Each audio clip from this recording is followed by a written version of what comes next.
Hey, what's up? And thank you for joining me for another episode of the Roots Podcast. So, now let's talk about Asians within the Spanish Empire. There were Asians who existed within the Spanish Empire. If you remember, the Philippines was also part of the Spanish Empire and it was administered by Mexico City.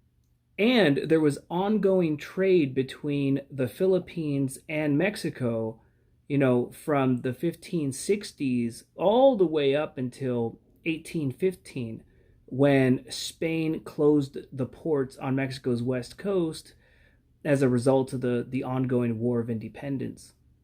During the Mexican War of Independence, the roads leading up to the port of Acapulco in Mexico were constantly being raided and looted by bandits. So the chaos essentially caused the Spanish government to close down the port. But prior to that, there was a lot of engagement between the people of Mexico, colonial Mexico, and the Philippines. Even in Guerrero today, that state has the highest amount of Asian DNA in all of Mexico. And it's all because that's where the port of Acapulco was. And interestingly, Asian people, when they got to Mexico, they were treated as native people and treated according to laws affecting native people when they lived in Mexico.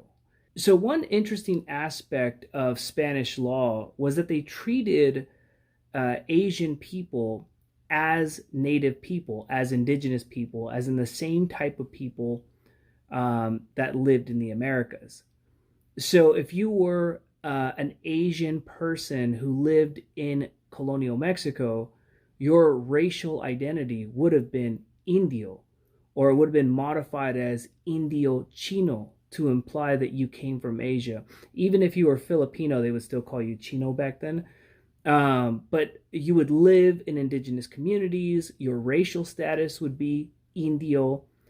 Again, the laws impacting Asian people treated them as indigenous people.